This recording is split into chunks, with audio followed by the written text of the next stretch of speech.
Hoy en Coffee Letras, cuentos de Gabriel García Márquez. 12 cuentos peregrinos. Buen viaje, señor presidente. Estaba sentado en el escaño de madera bajo las hojas amarillas del parque solitario, contemplando los cisnes polvorientos con las dos manos apoyadas en el pomo de plata del bastón y pensando en la muerte. Cuando vino a Ginebra por primera vez, el lago era sereno y diáfano, y había gaviotas mansas que se acercaban a comer en las manos, y mujeres de alquiler que parecían fantasmas de las 6 de la tarde, con volantes de organdí y sombrillas de seda. Ahora la única mujer posible, hasta donde alcanzaba la vista, era una vendedora de flores en el muelle desierto. Le costaba creer que el tiempo hubiera podido hacer semejantes estragos, no solo en su vida, sino también en el mundo. Era un desconocido más en la ciudad de los desconocidos ilustres. Llevaba el vestido azul oscuro con rayas blancas, el chaleco de brocado y el sombrero duro de los magistrados en retiro. Tenía un bigote altivo de mosquetero, el cabello azulado y abundante, con ondulaciones románticas. Las manos de arpista con la sortija de viuda en el anular izquierdo y los ojos alegres. Lo único que delataba el estado de su salud era el cansancio de la piel. Y aún así, a los 73 años, seguía siendo de una elegancia principal. Aquella mañana, sin embargo, se sentía a salvo de toda vanidad. Los años de la gloria y el poder habían quedado atrás sin remedio, y ahora solo permanecían los de la muerte. Había vuelto a Ginebra después de 2 guerras mundiales, en busca de una respuesta terminante para un dolor que los médicos de la Martinica no lograron identificar. Había previsto no más de 15 días, pero iban ya 6 semanas de exámenes agotadores y resultados inciertos, y, todavía, no se vislumbraba el final. Buscaban el dolor en el hígado, en el riñón, en el páncreas, en la próstata, donde menos estaba. Hasta aquel jueves indeseable, en que el médico menos notorio de los muchos que lo habían visto, lo citó a las 9 de la mañana en el pabellón de neurología. La oficina parecía una celda de monjes, y el médico era pequeño y lúgubre, y tenía la mano derecha escayolada por una fractura del pulgar. Cuando apagó la luz, apareció en la pantalla la radiografía iluminada de una espina dorsal que él no reconoció como suya hasta que el médico señaló con un puntero, debajo de la cintura, la unión de 2 vértebras. Su dolor está aquí, le dijo. Para él no era tan fácil. Su dolor era improbable y escurridizo, y a veces parecía estar en el costillar derecho y a veces en el bajo vientre, y a menudo lo sorprendía con una punzada instantánea en la ingle. El médico lo escuchó en suspenso y con el puntero inmóvil en la pantalla. Por eso nos despistó durante tanto tiempo, dijo. Pero ahora sabemos que está aquí. Luego se puso el índice en la sien y precisó. Aunque en estricto rigor, señor presidente, todo dolor está aquí. Su estilo clínico era tan dramático que la sentencia final pareció benévola. El presidente tenía que someterse a una operación arriesgada e inevitable. Este le preguntó cuál era la margen de riesgo, y el viejo doctor lo envolvió en una luz de incertidumbre. No podríamos decirlo con certeza, le dijo. Hasta hacía poco, precisó, los riesgos de accidentes fatales eran grandes, y más aún los de distintas parálisis de diversos grados. Pero con los avances médicos de las 2 guerras, esos temores eran cosas del pasado. Váyase tranquilo, concluyó. Prepare bien sus cosas y avísenos. Pero eso sí, no olvide que cuanto antes será mejor.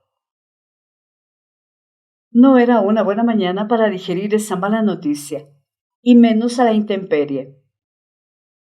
Había salido muy temprano del hotel, sin abrigo, porque vio un sol radiante por la ventana, y se había ido con sus pasos contados desde el Chemin du Vieux Soleil, donde estaba el hospital, hasta el refugio de enamorados furtivos del parque inglés. Llevaba allí más de una hora, siempre pensando en la muerte, cuando empezó el otoño. El lago se encrespó como un océano embravecido, y un viento de desorden espantó a las gaviotas y arrasó con las últimas hojas. El presidente se levantó y, en vez de comprársela a la florista, arrancó una margarita de los canteros públicos y se la puso en el ojal de la solapa. La florista lo sorprendió. «Esas flores no son de Dios, señor», le dijo, disgustada. «Son del ayuntamiento». Él no le puso atención. Se alejó con trancos ligeros, empuñando el bastón por el centro de la caña, y a veces haciéndolo girar con un donaire un tanto libertino. En el puente del Mont Blanc estaban quitando a toda prisa las banderas de la Confederación enloquecidas por la ventolera, y el surtidor esbelto coronado de espuma se apagó antes de tiempo. El presidente no reconoció su cafetería de siempre sobre el muelle, porque habían quitado el toldo verde de la marquesina y las terrazas floridas del verano acababan de cerrarse. En el salón, las lámparas estaban encendidas a pleno día, y el cuarteto de cuerdas tocaba un Mozart premonitorio. El presidente cogió en el mostrador un periódico de la pila reservada para los clientes. Colgó el sombrero y el bastón en la percha, se puso los lentes con armadura de oro para leer en la mesa más apartada, y solo entonces tomó conciencia de que había llegado el otoño. Empezó a leer por la página internacional, donde encontraba muy de vez en cuando alguna noticia de las Américas, y siguió leyendo de atrás hacia adelante hasta que la mesera le llevó su botella diaria de agua de Evian. Hacía más de 30 años que había renunciado al hábito del café por imposición de sus médicos. Pero había dicho, si alguna vez tuviera la certidumbre de que voy a morir, volvería a tomarlo. Quizás la hora había llegado. «Tráigame también un café», ordenó en un francés perfecto, y precisó sin reparar en el doble sentido, a la italiana, como para levantar a un muerto. Se lo tomó sin azúcar, a sorbos lentos, y después puso la taza boca abajo en el plato para que el sedimento del café, después de tantos años, tuviera tiempo de escribir su destino. El sabor recuperado lo redimió por un instante de su mal pensamiento. Un instante después, como parte del mismo sortilegio, sintió que alguien lo miraba. Entonces pasó la página con un gesto casual. Miró por encima de los lentes y vio al hombre pálido y sin afeitar, con una gorra deportiva y una chaqueta de cordero volteado, que apartó la mirada al instante para no tropezar con la suya. Su cara le era familiar. Se habían cruzado varias veces en el vestíbulo del hospital. Lo había vuelto a ver cualquier día en una motoneta por la Promenade du Lac mientras él contemplaba los cisnes, pero nunca se sintió reconocido. No descartó, sin embargo, que fuera otra de las tantas fantasías persecutorias del exilio. Terminó el periódico sin prisa, flotando en los chelos suntuosos de Brahms, hasta que el dolor fue más fuerte que la analgesia de la música. Entonces miró el relojito de oro que llevaba colgado de una leontina en el bolsillo del chaleco y se tomó las 2 tabletas calmantes del mediodía con el último trago del agua de Evian. Antes de quitarse los lentes, descifró su destino en el asiento del café y sintió un estremecimiento glacial. Allí estaba la incertidumbre. Por último pagó la cuenta con una propina estítica, cogió el bastón y el sombrero en la percha y salió a la calle sin mirar al hombre que lo miraba. Se alejó con su andar festivo, bordeando los canteros de flores despedazadas por el viento, y se creyó liberado del hechizo. Pero de pronto sintió los pasos detrás de los suyos. Se detuvo al doblar la esquina y dio media vuelta. El hombre que lo seguía tuvo que pararse en seco para no tropezar con él, y lo miró sobrecogido, a menos de 2 palmos de sus ojos. «Señor presidente», murmuró. «Dígale a los que le pagan que no se hagan ilusiones», dijo el presidente, sin perder la sonrisa ni el encanto de la voz. «Mi salud es perfecta». «Nadie lo sabe mejor que yo», dijo el hombre, abrumado por la carga de dignidad que le cayó encima. «Trabajo en el hospital». La dicción y la cadencia, y aun su timidez, eran las de un Caribe crudo. «No me dirá que es médico», le dijo el presidente. «¿Qué más quisiera yo, señor?», dijo el hombre. «Soy chofer de ambulancia». «Lo siento», dijo el presidente, convencido de su error. «Es un trabajo duro». «No tanto como el suyo, señor». Él lo miró sin reservas, se apoyó en el bastón con las 2 manos y le preguntó con un interés real: «¿De dónde es usted?» «Del Caribe». «De eso ya me di cuenta», dijo el presidente. «¿Pero de qué país?» «Del mismo que usted, señor», dijo el hombre, y le tendió la mano. «Mi nombre es Homero Rey». El presidente lo interrumpió sorprendido, sin soltarle la mano. «Caray», le dijo, «qué buen nombre». Homero se relajó. «Y es más todavía», dijo, «Homero Rey de la casa». Una cuchillada invernal los sorprendió indefensos en mitad de la calle. El presidente se estremeció hasta los huesos y comprendió que no podría caminar sin abrigo las 2 cuadras que le faltaban hasta la fonda de pobres donde solía comer. «¿Ya almorzó?», le preguntó a Homero. «Nunca almuerzo», dijo Homero, «como una sola vez por la noche en mi casa». «Haga una excepción por hoy», le dijo él con todos sus encantos a flor de piel. «Lo invito a almorzar». Lo tomó del brazo y lo condujo hasta el restaurante de enfrente, con el nombre dorado en la marqueta de lona, Le Bœuf Couronné. El interior era estrecho y cálido, y no parecía haber un sitio libre. Homero Rey, sorprendido de que nadie reconociera al presidente, siguió hasta el fondo del salón para pedir ayuda. «¿Es presidente en ejercicio?», le preguntó el patrón. «No», dijo Homero, «derrocado». El patrón soltó una sonrisa de aprobación. «Para esos», dijo, «tengo siempre una mesa especial». Los condujo a un lugar apartado en el fondo del salón donde podían charlar a gusto. El presidente se lo agradeció.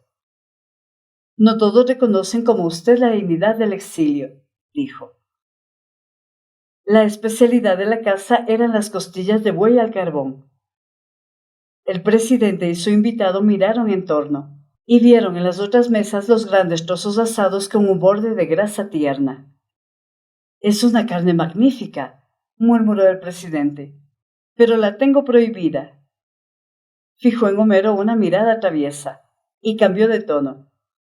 «En realidad, tengo prohibido todo». «También tiene prohibido el café», dijo Homero, «y sin embargo lo toma». «¿Se dio cuenta?», dijo el presidente, «pero hoy fue solo una excepción en un día excepcional». La excepción de aquel día no fue solo con el café. También ordenó una costilla de buey al carbón y una ensalada de legumbres frescas, sin más aderezos que un chorro de aceite de olivas.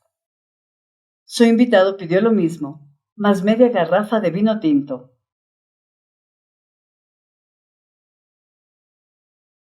Mientras esperaban la carne, Homero sacó del bolsillo de la chaqueta una billetera sin dinero y con muchos papeles, y le mostró al presidente una foto descolorida.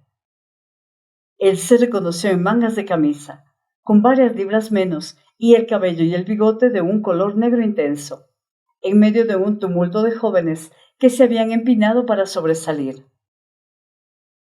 De una sola mirada reconoció el lugar, reconoció los emblemas de una campaña electoral aborrecible, reconoció la fecha ingrata. ¡Qué barbaridad!, murmuró. Siempre he dicho que uno envejece más rápido en los retratos que en la vida real. Y devolvió la foto con el gesto de un acto final. Lo recuerdo muy bien, dijo. Fue hace miles de años en la galera de San Cristóbal de las Casas. Es mi pueblo, dijo Homero, y se señaló a sí mismo en el grupo. Este soy yo. El presidente lo reconoció. Era una criatura. Casi, dijo Homero. Estuve con usted toda la campaña del sur como dirigente de las brigadas universitarias. El presidente se anticipó al reproche. Yo, por supuesto, ni siquiera me fijaba en usted, dijo. Al contrario, era muy gentil con nosotros, dijo Homero, pero éramos tantos que no es posible que se acuerde. ¿Y luego? ¿Quién lo puede saber más que usted?, dijo Homero. Después del golpe militar, lo que es un milagro es que los dos estemos aquí, listos para comernos medio buey. No muchos tuvieron la misma suerte. En ese momento le llevaron los platos. El presidente se puso la servilleta en el cuello, como un babero de niño, y no fue insensible a la callada sorpresa del invitado. Si no hiciera esto, perdería una corbata en cada comida, dijo. Antes de empezar, probó la sazón de la carne, la aprobó con un gesto complacido y volvió al tema. Lo que no me explico, dijo, es por qué no se me había acercado antes en vez de seguirme como un sabueso. Entonces Homero le contó que lo había reconocido desde que lo vio entrar al hospital por una puerta reservada para casos muy especiales. Era pleno verano, y él llevaba el traje completo de lino blanco de las Antillas, con zapatos combinados en blanco y negro, la margarita en el ojal y la hermosa cabellera alborotada por el viento. Homero averiguó que estaba solo en Ginebra, sin ayuda de nadie, pues conocía de memoria la ciudad donde había terminado sus estudios de leyes. La dirección del hospital, a solicitud suya, tomó las determinaciones internas para asegurar el incógnito absoluto. Esa misma noche, Homero se concertó con su mujer para hacer contacto con él. Sin embargo, lo había seguido durante 5 semanas buscando una ocasión propicia, y quizás no habría sido capaz de saludarlo si él no lo hubiera enfrentado. Me alegro que lo haya hecho, dijo el presidente, aunque la verdad es que no me molesta para nada estar solo. No es justo. ¿Por qué?, preguntó el presidente con sinceridad. La mayor victoria de mi vida ha sido lograr que me olviden. Nos acordamos de usted más de lo que usted se imagina, dijo Homero sin disimular su emoción. Es una alegría verlo así, sano y joven. Sin embargo, dijo él sin dramatismo, todo indica que moriré muy pronto. Sus probabilidades de salir bien son muy altas, dijo Homero. El presidente dio un salto de sorpresa, pero no perdió la gracia. ¡Ah, caray!, exclamó. ¿Es que en la bella Suiza se abolió el sigilo médico? En ningún hospital del mundo hay secretos para un chofer de ambulancias, dijo Homero. Pues lo que yo sé, lo he sabido hace apenas 2 horas, y por boca del único que debía saberlo. En todo caso, usted no morirá en vano, dijo Homero. Alguien lo pondrá en el lugar que le corresponde, como un gran ejemplo de dignidad. El presidente fingió un asombro cómico. Gracias por prevenirme, dijo. Comía como hacía todo. despacio y con una gran pulcritud. Mientras tanto miraba a Homero directo a los ojos, de modo que éste tenía la impresión de ver lo que él pensaba. Al cabo de una larga conversación de evocaciones nostálgicas, hizo una sonrisa maligna. Había decidido no preocuparme por mi cadáver, dijo, pero ahora veo que debo tomar ciertas precauciones de novela policíaca para que nadie lo encuentre. Será inútil, bromeó Homero a su vez. En el hospital no hay misterios que duren más de una hora. Cuando terminaron con el café, el presidente leyó el fondo de su taza y volvió a estremecerse. El mensaje era el mismo. Sin embargo, su expresión no se alteró. Pagó la cuenta en efectivo, pero antes verificó la suma varias veces. Contó varias veces el dinero con un cuidado excesivo y dejó una propina que solo mereció un gruñido del mesero. Ha sido un placer, concluyó al despedirse de Homero. No tengo fecha para la operación y ni siquiera he decidido si voy a someterme o no. Pero si todo sale bien, volveremos a vernos. ¿Y por qué no antes? Dijo Homero. Lázara, mi mujer, es cocinera de ricos. Nadie prepara el arroz con camarones mejor que ella, y nos gustaría tenerlo en casa una noche de estas. Tengo prohibidos los mariscos, pero los comeré con mucho gusto, dijo él. Dígame cuándo. El jueves es mi día libre, dijo Homero. Perfecto, dijo el presidente. El jueves a las 7 de la noche estoy en su casa. Será un placer. Yo pasaré a recogerlo, dijo Homero. Hoteler Dems, 14 Rue de la Industrie, detrás de la estación. ¿Es correcto? Correcto, dijo el presidente, y se levantó más encantador que nunca.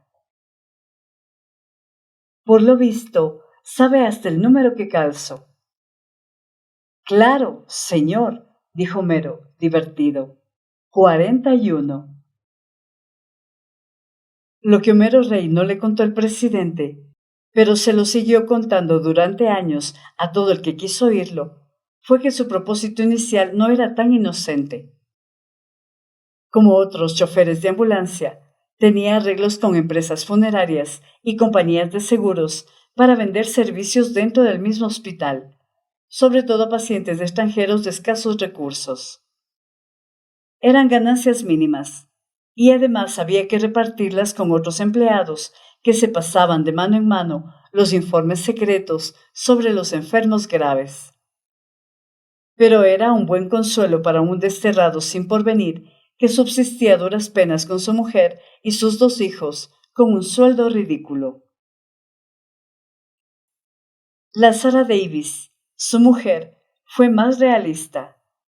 Era una mulata fina de San Juan de Puerto Rico, menuda y maciza, del color del caramelo en reposo y con unos ojos de perra brava que le iban muy bien a su modo de ser.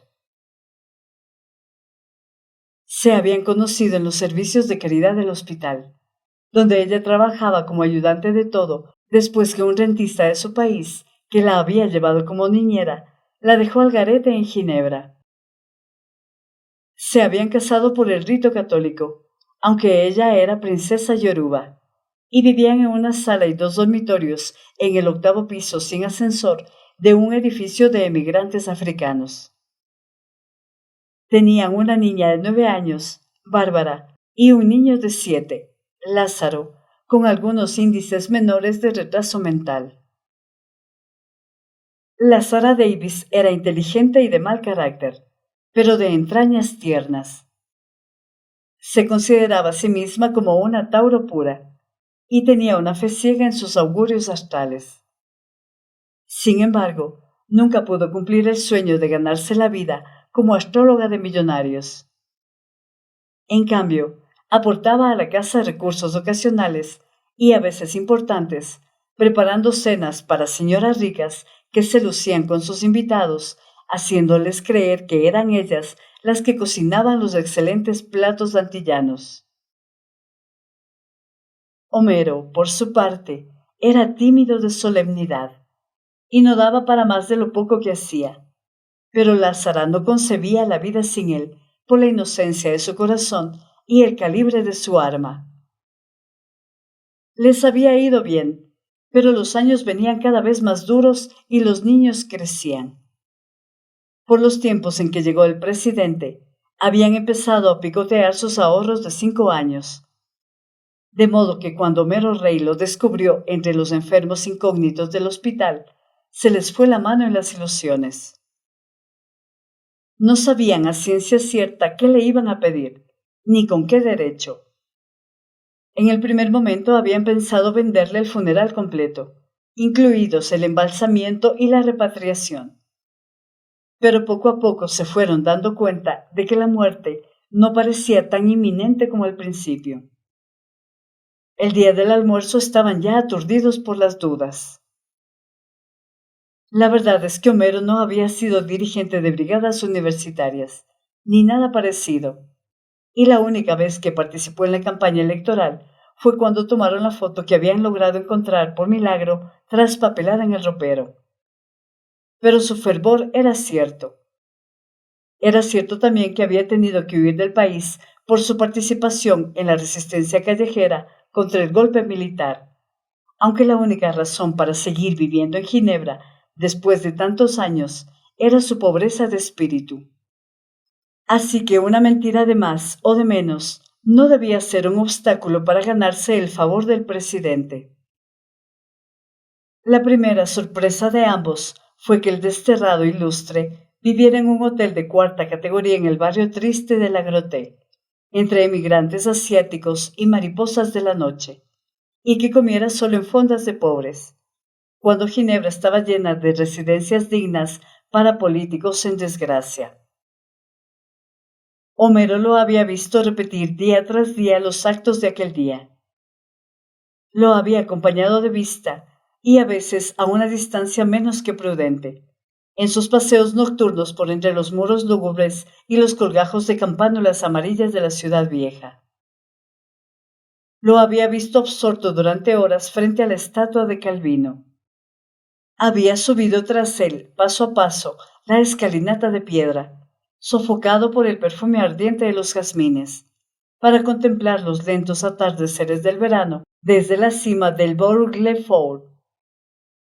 Una noche lo vio bajo la primera llovizna, sin abrigo ni paraguas, haciendo la cola con los estudiantes para un concierto de Rammstein. No sé cómo no le ha dado una pulmonía, le dijo después a su mujer. El sábado anterior, cuando el tiempo empezó a cambiar, lo había visto comprando un abrigo de otoño con el cuello de bisones falsos, pero no en las tiendas luminosas de la Rue du Ronet, donde compraban los emires fugitivos, sino en el mercado de las pulgas. Entonces no hay nada que hacer, exclamó Lázara cuando Homero se lo contó. Es un avaro de mierda, capaz de hacerse enterrar por la beneficencia en la fosa común. Nunca le sacaremos nada. A lo mejor es pobre de verdad, dijo Homero después de tantos años sin empleo. ¡Ay, negro! Una cosa es ser Piscis con ascendente Piscis y otra cosa es ser pendejo, dijo Lázara. Todo el mundo sabe que se alzó con el oro del gobierno y que es el exiliado más rico de la Martinica. Homero, que era 10 años mayor, había crecido impresionado con la noticia de que el presidente estudió en Ginebra, trabajando como obrero de la construcción. En cambio, Lázara se había criado entre los escándalos de la prensa enemiga, magnificados en una casa de enemigos, donde fue niñera desde niña. Así que la noche en que Homero llegó ahogándose de júbilo porque había almorzado con el presidente, a ella no le valió el argumento de que lo había invitado a un restaurante caro. Le molestó que Homero no le hubiera pedido nada de lo mucho que habían soñado, desde becas para los niños hasta un empleo mejor en el hospital. Le pareció una confirmación de sus sospechas la decisión de que le echaran el cadáver a los buitres en vez de gastarse sus francos en un entierro digno y una repatriación gloriosa. Pero lo que rebosó el vaso fue la noticia que Homero reservó para el final, de que había invitado al presidente a comer arroz de camarones el jueves en la noche. No más eso nos faltaba, gritó Lázara. Que se nos muera aquí, envenenado con camarones de lata, y tengamos que enterrarlo con los ahorros de los niños. Lo que al final determinó su conducta fue el peso de su lealtad conyugal. Tuvo que pedir prestado a una vecina 3 juegos de cubiertos de alpaca y una ensaladera de cristal, a otra una cafetera eléctrica, a otra un mantel bordado y una vajilla china para el café. Cambió las cortinas viejas por las nuevas, que solo usaban en días de fiesta, y les quitó el forro a los muebles. Pasó un día entero fregando los pisos, sacudiendo el polvo, cambiando las cosas de lugar, hasta que logró lo contrario de lo que más les hubiera convenido, que era conmover al invitado con el decoro de la pobreza. Estás escuchando Coffee Letras con Eva Grijalva. El presidente apareció en la puerta con el nuevo abrigo viejo y el sombrero melón de otro tiempo, y con una sola rosa para Lázara. Ella se impresionó con su hermosura viril y sus maneras de príncipe, pero más allá de todo eso, lo vio como esperaba verlo, falso y rapaz. Le pareció impertinente porque ella había cocinado con las ventanas abiertas para evitar que el vapor de los camarones se impregnara la casa, y lo primero que hizo él, al entrar, fue aspirar a fondo, como en un éxtasis súbito, y exclamó con los ojos cerrados y los brazos abiertos: ¡Ah, el olor de nuestro mar! Le pareció más tacaño que nunca por llevarle una sola rosa, robada sin duda en los jardines públicos. Le pareció insolente por el desdén con que miró los recortes de periódicos sobre sus glorias presidenciales y los gallardetes y banderines de la campaña, que Homero había clavado con tanto candor en la pared de la sala. Le pareció duro de corazón, porque no saludó siquiera a Bárbara y a Lázaro, que le tenían un regalo hecho por ellos, y en el curso de la cena se refirió a 2 cosas que no podía soportar: los perros y los niños. Lo odió. Sin embargo, su sentido caribe de la hospitalidad se impuso sobre sus prejuicios. Se había puesto la bata africana de sus noches de fiesta y sus collares y pulseras de santería, y no hizo durante la cena un solo gesto ni dijo una palabra de sobra. Fue más que irreprochable, perfecta. La verdad era que el arroz de camarones no estaba entre las virtudes de su cocina, pero lo hizo con los mejores deseos y le quedó muy bien. El presidente se sirvió 2 veces sin medirse en los elogios, y le encantaron las tajadas fritas de plátano maduro y la ensalada de aguacate, aunque no compartió las nostalgias. Lázaro se conformó con escuchar hasta los postres, cuando Homero se atascó sin que viniera a cuento en el callejón sin salida de la existencia de Dios. Yo sí creo que existe, dijo el presidente, pero que no tiene nada que ver con los seres humanos. Anda en cosas mucho más grandes. Yo solo creo en los astros, dijo Lázara, y escrutó la reacción del presidente. ¿Qué día nació usted? 11 de marzo. Tenía que ser, dijo Lázara, con un sobresalto triunfal, y preguntó de buen tono: ¿no serán demasiado 2 × 6 en una misma mesa? Los hombres seguían hablando de Dios cuando ella se fue a la cocina a preparar el café. Había recogido los trastos de la comida y ansiaba con toda su alma que la noche terminara bien. De regreso a la sala con el café, le salió al encuentro una frase suelta del presidente que la dejó atónita. No lo dude, mi querido amigo. Lo peor que pudo pasarle a nuestro pobre país es que yo fuera presidente. Homero vio a Lázaro en la puerta con las tazas chinas y la cafetera prestada, y creyó que se iba a desmayar. También el presidente se fijó en ella. No me mire así, señora, le dijo de buen tono. Estoy hablando con el corazón. Y luego, volviéndose a Homero, terminó. Menos mal que estoy pagando cara mi insensatez. Lázara sirvió el café, apagó la lámpara cenital de la mesa cuya luz inclemente estorbaba para conversar, y la sala quedó en una penumbra íntima. Por primera vez se interesó en el invitado, cuya gracia no alcanzaba a disimular su tristeza. La curiosidad de Lázara aumentó cuando él terminó el café y puso la taza boca abajo en el plato para que reposara el asiento. El presidente les contó en la sobremesa que había escogido la isla de Martinica para su destierro por la amistad con el poeta Aimé Césaire, que por aquel entonces acababa de publicar su Cartier Retour au Pays Natal y le prestó ayuda para iniciar una nueva vida. Con lo que les quedaba de la herencia de la esposa, compraron una casa de maderas nobles en las colinas de Fort-de-France, con alambreras en las ventanas y una terraza de mar llena de flores primitivas, donde era un gozo dormir con el alboroto de los grillos y la brisa de melaza y ron de caña de los trapiches. Se quedó allí con la esposa, 14 años mayor que él y enferma desde su parto único, atrincherado contra el destino en la relectura viciosa de sus clásicos latinos en latín, y con la convicción de que aquel era el acto final de su vida. Durante años tuvo que resistir las tentaciones de toda clase de aventuras que le proponían sus partidarios derrotados. Pero nunca volví a abrir una carta, dijo. Nunca, desde que descubrí que hasta las más urgentes eran menos urgentes una semana después, y que a los 2 meses no se acordaba de ellas ni el que las había escrito. Miró a Lázara a media luz cuando encendió un cigarrillo, y se lo quitó con un movimiento ávido de los dedos. Le dio una chupada profunda y retuvo el humo en la garganta. Lázara, sorprendida, cogió la cajetilla y los fósforos para encender otro, pero él le devolvió el cigarrillo encendido.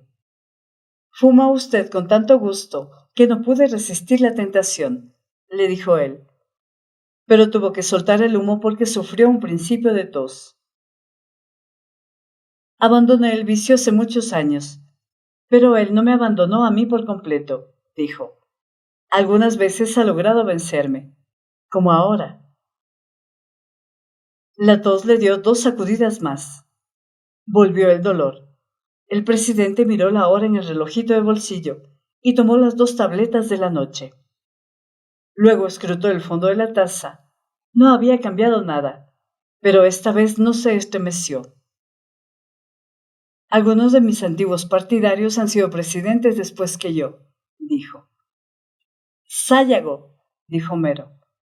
Sáyago y otros, dijo él. Todos como yo, usurpando un honor que no merecíamos con un oficio que no sabíamos hacer. Algunos persiguen solo el poder, pero la mayoría busca todavía menos, el empleo. Lázara se encrespó. ¿Usted sabe lo que dicen de usted?, le preguntó. Homero, alarmado, intervino. Son mentiras. Son mentiras y no lo son, dijo el presidente con una calma celestial. Tratándose de un presidente, las peores ignominias pueden ser las 2 cosas al mismo tiempo, verdad y mentira. Había vivido en la Martinica todos los días del exilio, sin más contactos con el exterior que las pocas noticias del periódico oficial, sosteniéndose con clases de español y latín en un liceo oficial y con las traducciones que a veces le encargaba Aimé Césaire. El calor era insoportable en agosto, y él se quedaba en la hamaca hasta el mediodía, leyendo el arrullo del ventilador de aspas del dormitorio. Su mujer se ocupaba de los pájaros que criaba en libertad, aún en las horas de más calor, protegiéndose del sol con un sombrero de paja de alas grandes, adornado de frutillas artificiales y flores de organdí. Pero cuando bajaba el calor era bueno tomar el fresco en la terraza. Él con la vista fija en el mar hasta que se hundía en las tinieblas, y ella en su mecedor de mimbre, con el sombrero roto y las sortijas de fantasía en todos los dedos, viendo pasar los buques del mundo. «Ese va para Puerto Santo», decía ella. «Ese casi no puede andar con la carga de guineos de Puerto Santo», decía. Pues no le parecía posible que pasara un buque que no fuera de su tierra. Él se hacía el sordo, se quedó sin memoria. Permanecían así hasta que terminaban los crepúsculos fragorosos y tenían que refugiarse en la casa, derrotados por los zancudos. Uno de esos tantos agostos, mientras leía el periódico en la terraza, el presidente dio un salto de asombro. «¡Ah, caray!», dijo. «He muerto en Estoril». Su esposa, levitando en el sopor, se espantó con la noticia. Eran 6 líneas en la página quinta del periódico que se imprimía a la vuelta de la esquina, en el cual se publicaban sus traducciones ocasionales, y cuyo director pasaba a visitarlo de vez en cuando. Y ahora decía que había muerto en Estoril de Lisboa, balneario y guarida de la decadencia europea, donde nunca había estado, y tal vez el único lugar en el mundo donde no hubiera querido morir. La esposa murió de veras un año después, atormentada por el último recuerdo que le quedaba para aquel instante, el del único hijo, que había participado en el derrocamiento de su padre, y fue fusilado más tarde por sus propios cómplices. El presidente suspiró. «Así somos, y nada podrá redimirnos», dijo. «Un continente concebido por las heces del mundo entero, sin un instante de amor. Hijos de raptos, de violaciones, de tratos infames, de engaños, de enemigos con enemigos». Se enfrentó a los ojos africanos de Lázara, que lo escudriñaban sin piedad, y trató de amansarla con su labia de viejo maestro. La palabra mestizaje significa mezclar las lágrimas con la sangre que corre. ¿Qué puede esperarse de semejante brebaje? Lázara lo clavó en su sitio con un silencio de muerte, pero logró sobreponerse poco antes de la medianoche y lo despidió con un beso formal. El presidente se opuso a que Homero lo acompañara al hotel, pero no pudo impedir que lo ayudara a conseguir un taxi. De regreso a casa, Homero encontró a su mujer descompuesta, de furia. «Ese es el presidente mejor tumbado del mundo», dijo ella. «Un tremendo hijo de puta».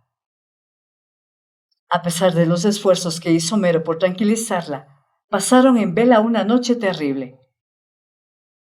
Lázara reconocía que era uno de los hombres más bellos que había visto, con un poder de seducción devastadora y una virilidad de cemental. «Así como está, viejo y jodido, debe ser todavía un tigre en la cama», dijo. Pero creía que esos dones de Dios los había malbaratado al servicio de la simulación. No podía soportar sus alardes de haber sido el peor presidente de su país, ni sus ínfolas de aceta, ni estaba convencida de que era dueño de la mitad de los ingenios de Martinica, ni la hipocresía de su desdén por el poder, si era evidente que lo daría todo por volver un minuto a la presidencia para hacerles morder el polvo a sus enemigos. Y todo eso, concluyó, solo por tenernos rendidos a sus pies. «¿Qué puede ganar con eso?», dijo Homero. «Nada», dijo ella. «Lo que pasa es que la coquetería es un vicio que no se sacia con nada». Era tanta su furia que Homero no pudo soportarla en la cama y se fue a terminar la noche envuelto con una manta en el diván de la sala. Lázara se levantó también en la madrugada, desnuda de cuerpo entero, como solía dormir y estar en casa, y hablando consigo misma en un monólogo de una sola cuerda. En un momento borró de la memoria de la humanidad todo rastro de la cena indeseable. Devolvió al amanecer las cosas prestadas, cambió las cortinas nuevas por las viejas y puso los muebles en su lugar, hasta que la casa volvió a ser tan pobre y decente como había sido hasta la noche anterior. Por último arrancó los recortes de prensa, los retratos, los banderines y gallardetes de la campaña abominable, y tiró todo en el cajón de la basura con un grito final. ¡Al carajo! Unas semanas después de la cena, Homero encontró al presidente esperándolo a la salida del hospital con la súplica de que lo acompañara a su hotel. Subieron los 3 pisos empinados hasta una mansarda con una sola claraboya que daba a un cielo de ceniza y atravesada por una cuerda con ropa puesta a secar. Había además una cama matrimonial que ocupaba la mitad del espacio, una silla simple, un aguamanil y un bidé portátil, y un ropero de pobres con el espejo nublado. El presidente notó la impresión de Homero. «Es el mismo cubil donde viví mis años de estudiante», le dijo, como excusándose. «Lo reservé desde Fort-de-France». Sacó de una bolsa de terciopelo y desplegó sobre la cama el saldo final de sus recursos. Varias pulseras de oro con distintos adornos de piedras preciosas, un collar de perlas de 3 vueltas y otros 2 de oro y piedras preciosas. 3 cadenas de oro con medallas de santos y un par de aretes de oro con esmeraldas, otro con diamantes y otro con rubíes. 2 relicarios y un guardapelos, 11 sortijas con toda clase de monturas preciosas y una diadema de brillantes que pudo haber sido de una reina. Luego sacó de un estuche distinto 3 pares de mancornas de plata y 2 de oro con sus correspondientes pisacorbatas y un reloj de bolsillo enchapado en oro blanco. Por último sacó de una caja de zapatos sus 6 condecoraciones, 2 de oro, una de plata y el resto, chatarra pura. «Es todo lo que me queda en la vida», dijo. No tenía más alternativas que venderlo todo para completar los gastos médicos, y deseaba que Homero le hiciera el favor con el mayor sigilo. Sin embargo, Homero no se sintió capaz de complacerlo mientras no tuviera las facturas en regla. El presidente le explicó que eran las prendas de su esposa, heredadas de una abuela colonial, que a su vez había heredado un paquete de acciones en minas de oro en Colombia. El reloj, las mancuernas y los pisacorbatas eran suyos. Las condecoraciones, por supuesto, no fueron antes de nadie. «No creo que alguien tenga facturas de cosas así», dijo. Homero fue inflexible. «En ese caso», reflexionó el presidente, «no me quedará más remedio que dar la cara». Empezó a recoger las joyas con una calma calculada. «Le ruego que me perdone, mi querido Homero, pero es que no hay peor pobreza que la de un presidente pobre», le dijo. «Hasta sobrevivir parece indigno». En ese instante, Homero lo vio con el corazón y le rindió sus armas. Aquella noche, Lázara regresó tarde a casa. Desde la puerta vio las joyas radiantes bajo la luz mercurial del comedor y fue como si hubiera visto un alacrán en su cama. «No seas bruto, negro», dijo asustada. «¿Por qué están aquí esas cosas?» La explicación de Homero la inquietó todavía más. Se sentó a examinar las joyas, una por una, con una meticulosidad de orfebre. A un cierto momento suspiró. «Debe ser una fortuna». Por último se quedó mirando a Homero sin encontrar una salida para su ofuscación. «¡Carajo!», dijo. «¿Cómo hace uno para saber si todo lo que ese hombre dice es verdad?» «¿Y por qué no?», dijo Homero. «Acabo de ver que él mismo lava su ropa y la seca en el cuarto igual que nosotros, colgada en un alambre». «Por tacaño», dijo Lázara. «O por pobre», dijo Homero. Lázara volvió a examinar las joyas, pero ahora con menos atención, porque también ella estaba vencida. Así que la mañana siguiente se vistió con lo mejor que tenía, se aderezó con las joyas que le parecieron más caras, se puso cuantas sortijas pudo en cada dedo, hasta en el pulgar, y cuantas pulseras pudo ponerse en cada brazo, y se fue a venderlas. «A ver quién le pide facturas a Lázara Davis», dijo al salir, pavoneándose de risa.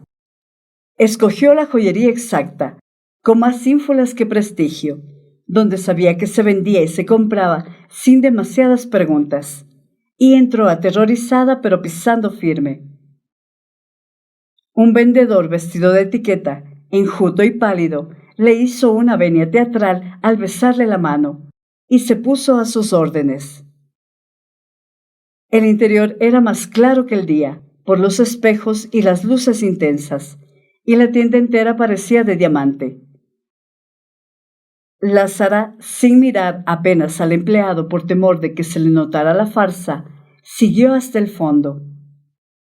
El empleado la invitó a sentarse ante uno de los 3 escritorios Luis XV que servían de mostradores individuales y extendió encima un pañuelo inmaculado. Luego se sentó frente a Lázara y esperó. ¿En qué puedo servirle? Ella se quitó las sortijas, las pulseras, los collares, los aretes, todo lo que llevaba a la vista, y fue poniéndole sobre el escritorio en un orden de ajedrez. Lo único que quería, dijo, era conocer su verdadero valor. El joyero se puso el monóculo en el ojo izquierdo y empezó a examinar las alhajas con un silencio clínico. Al cabo de un largo rato, sin interrumpir el examen, preguntó: ¿De dónde es usted?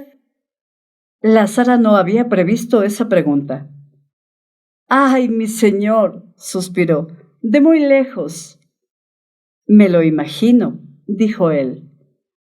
Volvió al silencio, mientras Lázara lo escudriñaba sin misericordia con sus terribles ojos de oro. El joyero le consagró una atención especial a la diadema de diamantes y la puso aparte de las otras joyas. Lázara suspiró. Es usted un Virgo perfecto, dijo. El joyero no interrumpió el examen. ¿Cómo lo sabe? Por el modo de ser, dijo Lázara. Él no hizo ningún comentario hasta que terminó, y se dirigió a ella con la misma parsimonia del principio. ¿De dónde viene todo esto? Herencia de una abuela, dijo Lázara con voz tensa. Murió el año pasado en Paramaribo a los 97 años. El joyero la miró entonces a los ojos. Lo siento mucho, le dijo. Pero el único valor de estas cosas es lo que pese el oro. Cogió la diadema con la punta de los dedos y la hizo brillar bajo la luz deslumbrante. Salvo esta, dijo. Es muy antigua, egipcia tal vez, y sería invaluable si no fuera por el mal estado de los brillantes. Pero de todos modos, tiene un cierto valor histórico. En cambio, las piedras de las otras alhajas, las amatistas, las esmeraldas, los rubíes, los ópalos, todas sin excepción, eran falsas. Sin duda las originales fueron buenas, dijo el joyero, mientras recogía las prendas para devolverlas. Pero de tanto pasar de una generación a otra, se han ido quedando en el camino las piedras legítimas, reemplazadas por culos de botella. Lázara sintió una náusea verde, respiró hondo y dominó el pánico. El vendedor la consoló. Ocurre a menudo, señora. Ya lo sé, dijo Lázara aliviada. Por eso quiero salir de ellas. Entonces sintió que estaba más allá de la farsa y volvió a ser ella misma. Sin más vueltas, sacó del bolso las mancuernas, el reloj de bolsillo, los pisacorbatas, las condecoraciones de oro y plata y el resto de baratijas personales del presidente, y puso todo sobre la mesa. ¿También esto?, preguntó el joyero. Todo, dijo Lázara. Los francos suizos con que le pagaron eran tan nuevos que temió mancharse los dedos con la tinta fresca. Los recibió sin contarlos, y el joyero la despidió en la puerta con la misma ceremonia del saludo. Ya de salida, sosteniendo la puerta de cristal para ceder el paso, la demoró un instante. Y una última cosa, señora, le dijo. Soy Acuario. A la prima noche, Homero y Lázara llevaron el dinero al hotel. Hechas otra vez las cuentas, faltaba un poco más. De modo que el presidente se quitó y fue poniendo sobre la cama el anillo matrimonial, el reloj con la leontina y las mancuernas y el pisacorbatas que estaba usando. Lázara le devolvió el anillo. Esto no, le dijo. Un recuerdo así no se puede vender. El presidente lo admitió y volvió a ponerse el anillo. Lázara le devolvió a sí mismo el reloj del chaleco. Esto tampoco, dijo. El presidente no estuvo de acuerdo, pero ella lo puso en su lugar. ¿A quién se le ocurre vender relojes en Suiza? Ya vendimos uno, dijo el presidente. Sí, pero no por el reloj, sino por el oro. También este es de oro, dijo el presidente. Sí, dijo Lázara, pero usted puede hasta quedarse sin operar, pero no sin saber qué hora es. Tampoco le aceptó la montura de oro de los lentes, aunque él tenía otro par de carey. Sopesó las prendas que tenía en la mano y puso término a las dudas. Además, dijo, con esto alcanza. Antes de salir, descolgó la ropa mojada sin consultárselo y se la llevó para secarla y plancharla en la casa. Se fueron en la motoneta, Homero conduciendo y Lázara en la parrilla, abrazada a su cintura. Las luces públicas acababan de encenderse en la tarde malva. El viento había arrancado las últimas hojas y los árboles parecían fósiles desplumados.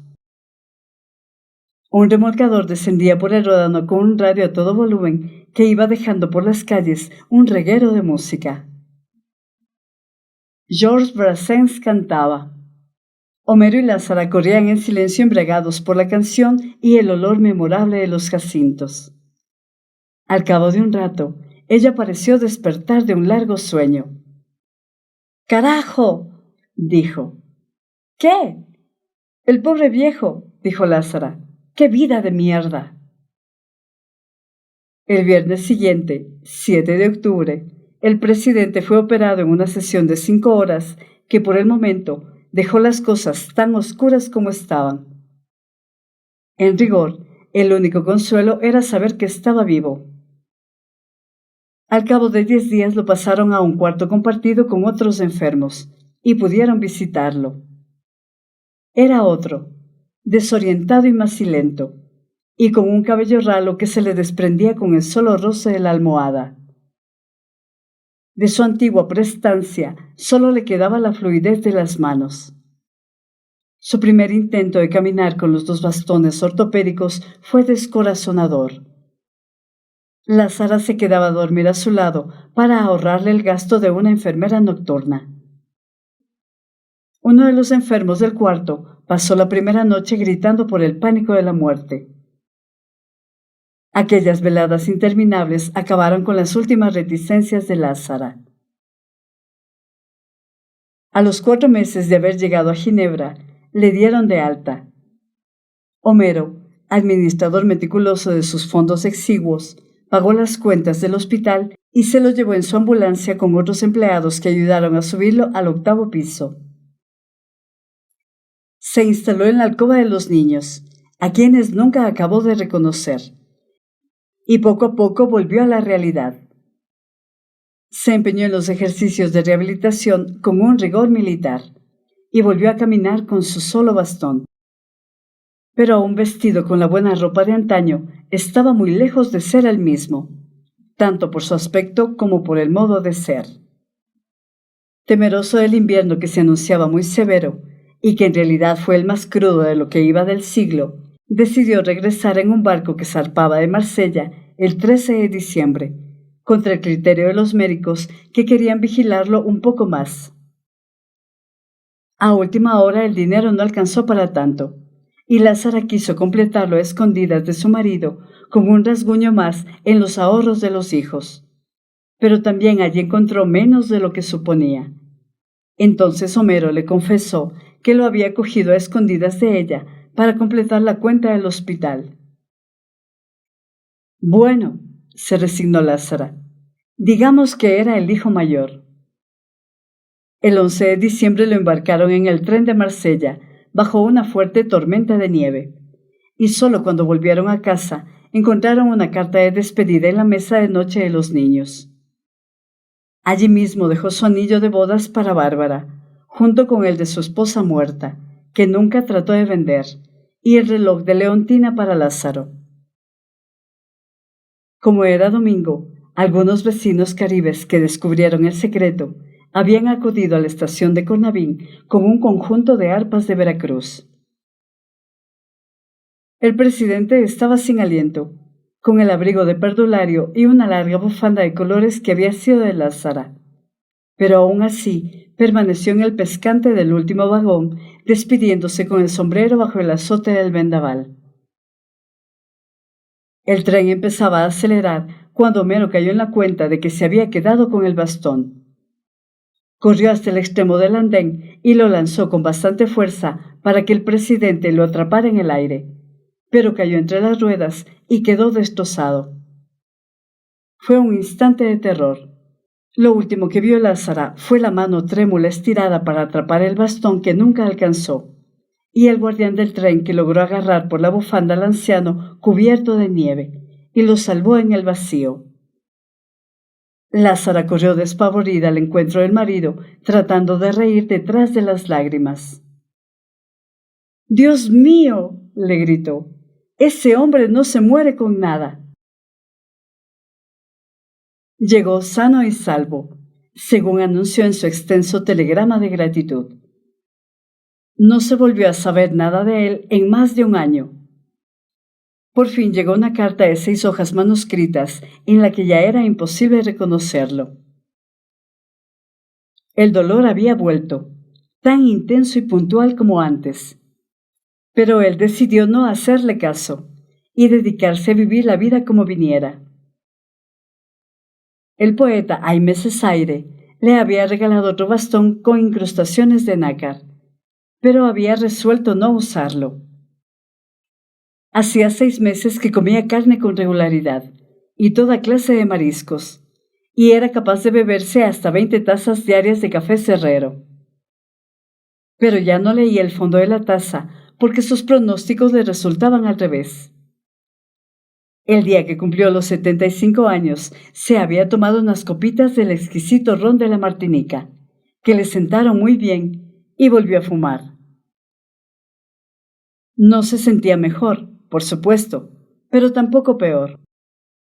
Sin embargo, el motivo real de la carta era comunicarles que se sentía tentado de volver a su país para ponerse al frente de un movimiento renovador, por una causa justa y una patria digna, aunque solo fuera por la gloria mezquina de no morirse de viejo en su cama.